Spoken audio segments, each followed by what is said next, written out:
Nous verrons aujourd'hui comment utiliser les formules pour le calcul dans la feuille Excel.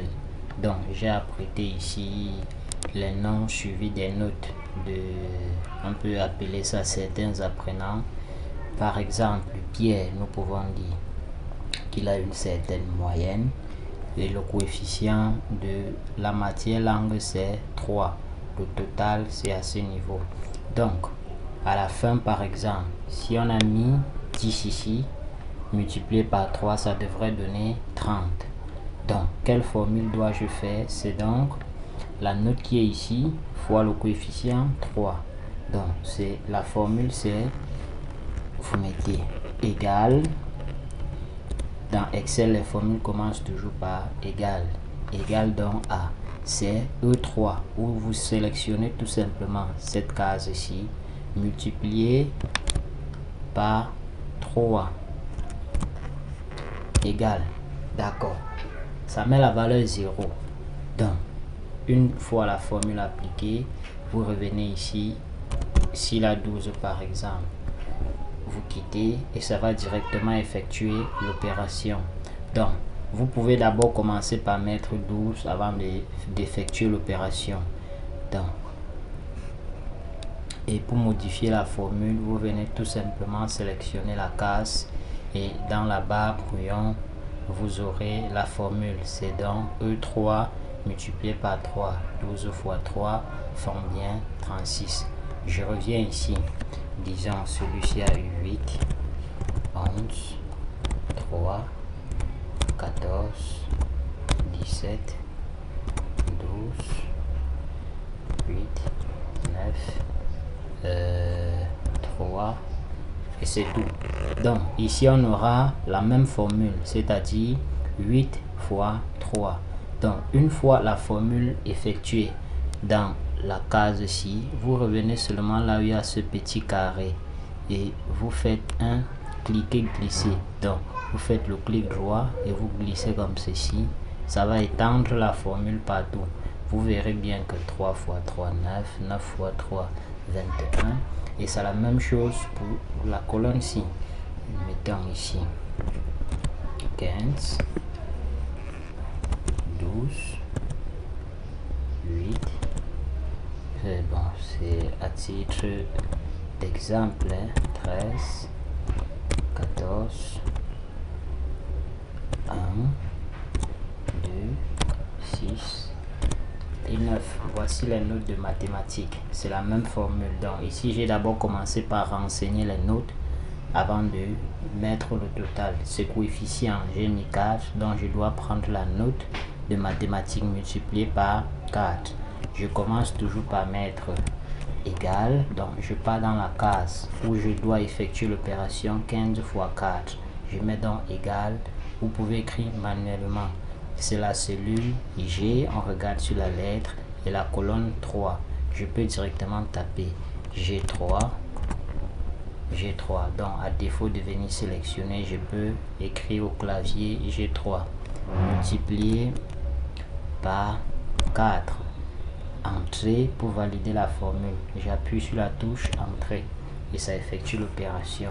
Donc pour étendre l'opération, parce que dans cette colonne-ci, c'est la même opération que nous allons effectuer, je reviens étendre cette formule à ce niveau, comme ça. D'accord. Bon, il y a aussi d'autres moyens, autres fonctionnalités, je veux dire. Par exemple, si je veux classer les notes de mathématiques par ordre de mérite, je sélectionne tout, je pars dans données, à ce niveau, données, je cherche filtre.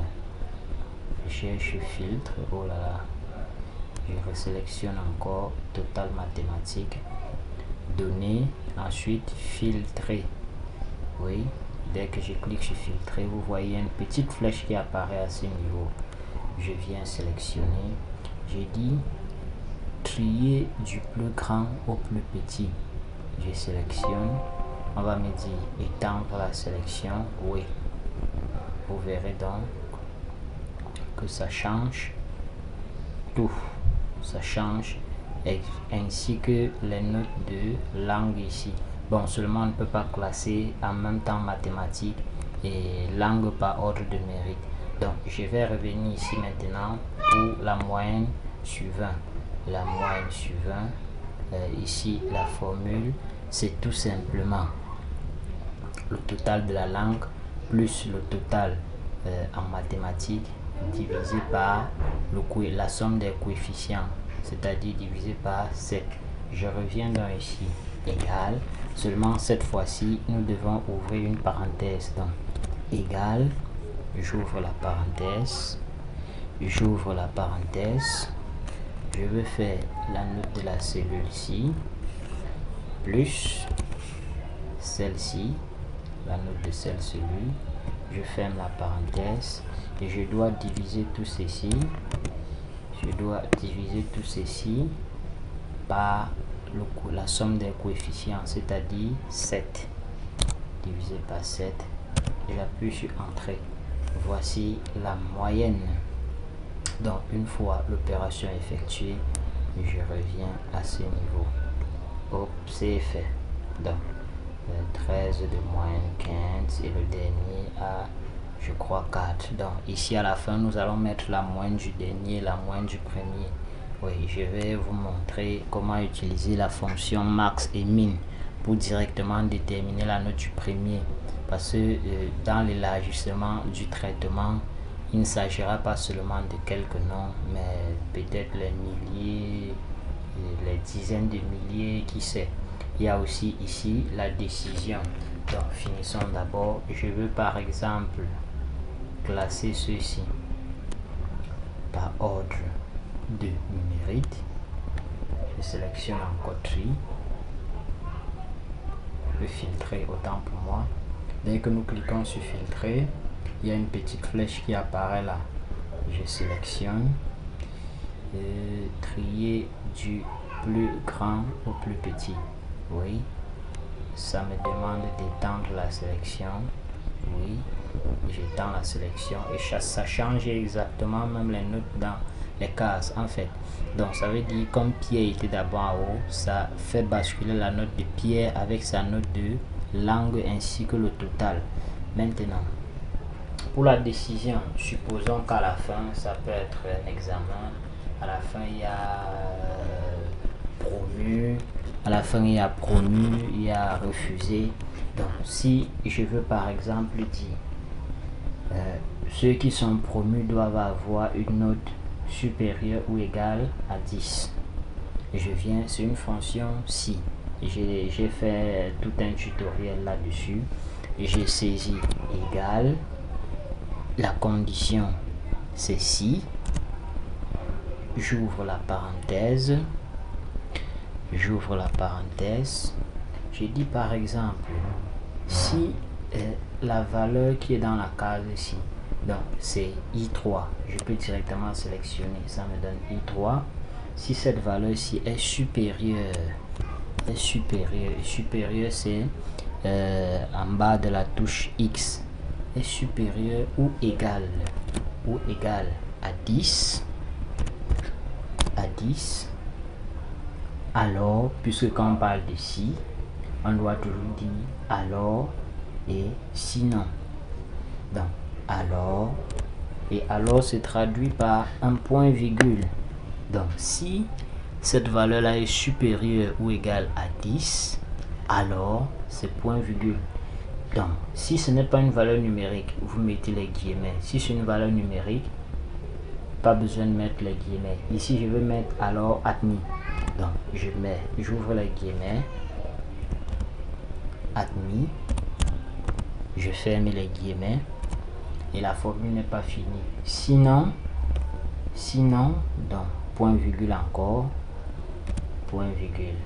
Sinon, échec. Et échec, une fois de plus, n'est pas une valeur numérique. Nous ouvrons les guillemets. Échec.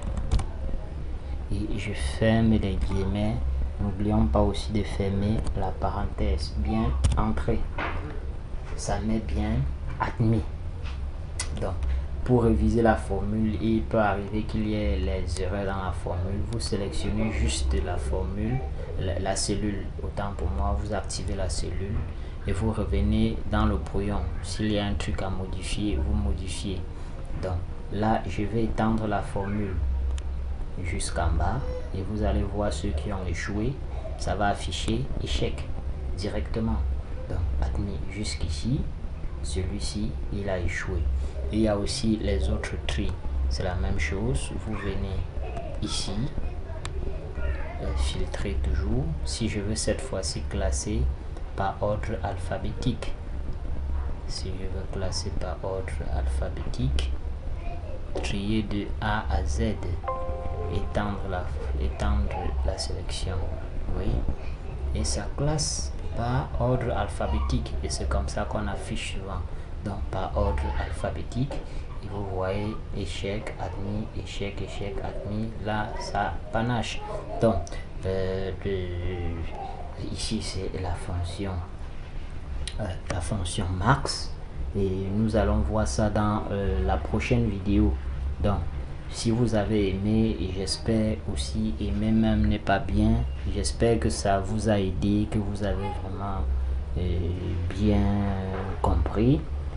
N'hésitez pas, abonnez-vous, likez, activez également les notifications pour être informé quand nous mettons sur pied une nouvelle vidéo. Donc d'ici à là, je vous souhaite de bien calculer.